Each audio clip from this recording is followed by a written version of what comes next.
Hello friends, welcome back to our channel Kiddo Care. मैं doctor Anurag. उम्मीद करता हूँ आप लोग सभी कुशल मंगल होंगे। आज पूरे भारतवर्ष में खुशियों की लहर है एंड इस खुशी के पीछे ये दो कारण हैं। पहला कारण, सारे रिकॉर्ड को तोड़ते हुए आज के डेट में पूरे भारतवर्ष में कोरोना के नए केसेस केवल 57,500 आया है।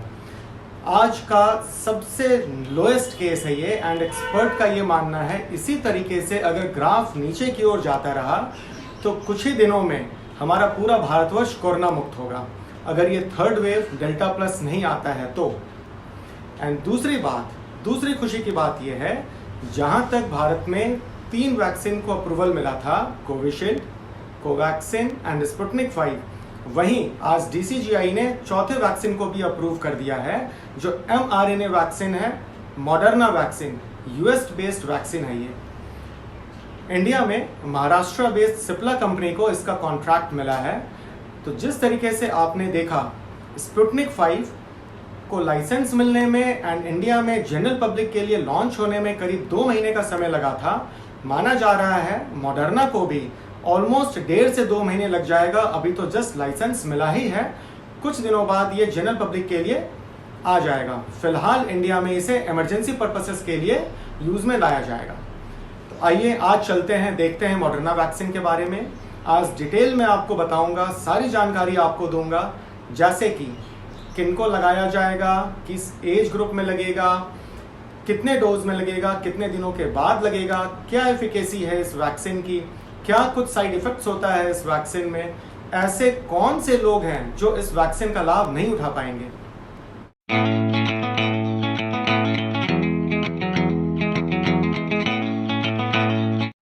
फर्स्ट पॉइंट में एज ग्रुप देखते हैं।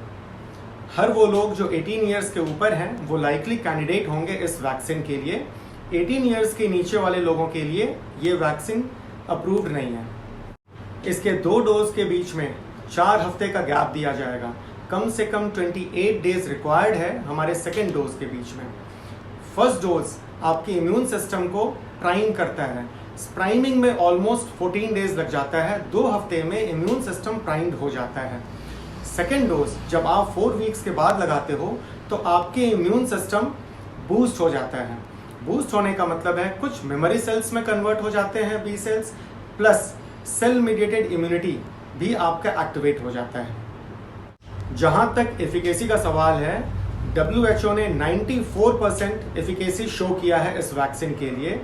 ये इंडिया में अवेलेबल सारे वैक्सीन में इनकी एफिकेसी सबसे ज़्यादा है, like Covishield, Covaxin and Sputnik 5। Even Sputnik 5 की एफिकेसी भी 91% तय की गई है, जबकि थर्ड फेज कंट्रोल ट्रायल के बाद देखा गया है इस वैक्सीन का एफिकेसी 94% है।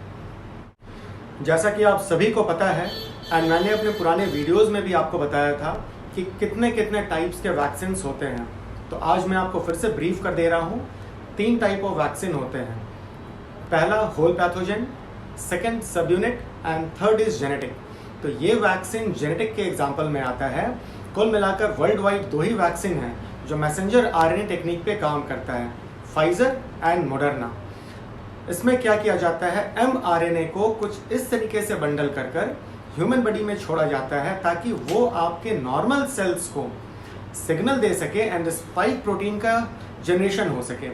ये स्पाइक प्रोटीन आपकी इम्यून सिस्टम को ट्रिगर करता है, एंटीबॉडीज प्रोडक्शन के लिए रेस्पॉन्सिबल होता है and with time later on ये ह्यूमन सेल जिसके ऊपर स्पाइक प्रोटीन बनी होती है ये ऑटोमेटिकली डिग्रेड भी हो जाती है।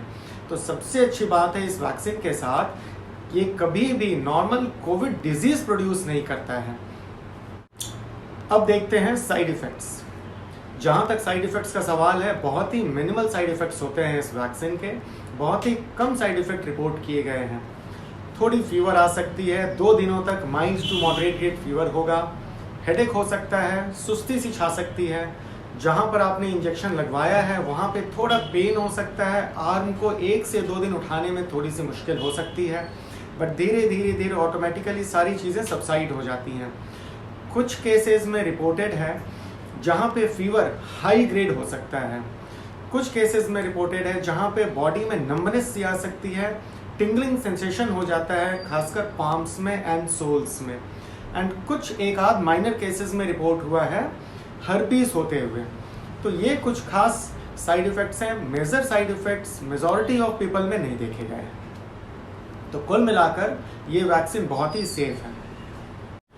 इस इंजेक्शन का रूट इंट्रामस्कुलर होता है, ये आपको डेल्टॉइड रीजन में दी जाती है।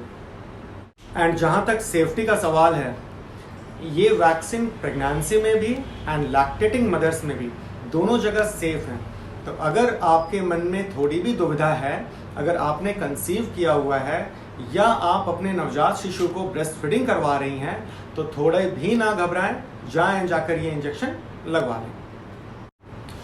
आइए अब देखते हैं आखिर वो कौन से लोग हैं जो इस वैक्सीन को नहीं लगा सकते हैं। पहले ग्रुप में वो लोग आते हैं जो ऑफ कोर्स 18 साल से नीचे हैं। 18 साल से नीचे वाले बच्चे के लिए अप्रूव्ड नहीं है।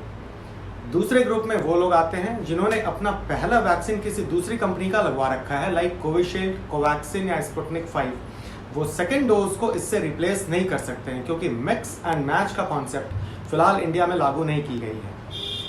तीसरे ग्रुप में वो लोग आते हैं जिनको फर्स्ट डोज से severe anaphylactic reaction, allergic reaction हुआ था, या जिनको सीजर्स की प्रॉब्लम आ गई थी, वो सेकेंड डोज नहीं लगवा सकते हैं। एंड फोर्थ ग्रुप में इम्यूनो कॉम्प्रोमाइज्ड स्टेट आता है। ये एक ऐसा स्टेट है जहाँ पे आपका इम्यून सिस्टम थोड़ा सा लो काम करता होता है। तो यहाँ पे आपको चाहिए आप अपने डॉक्टर से 1-to-1 कंसल्ट करें, एंड अगर वो कहते हैं उनके एडवाइस पे आप इस वैक्सीन को लगवा सकते हो। बट ओवरऑल अगर आप देखो तो इम्यूनोसप्रेस्ड स्टेट में इसे लगाने को नहीं बोला जाता है। तो ये सारी बातें थी मॉडर्ना वैक्सीन को लेकर।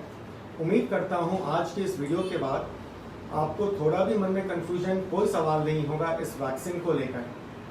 और आप अगर कुछ और एडिशनल जानकारी चाहते होंगे तो नीचे दिए गए कमेंट बॉक्स में डालें, आपको रिप्लाई ज़रूर मिलेगा। Thank you.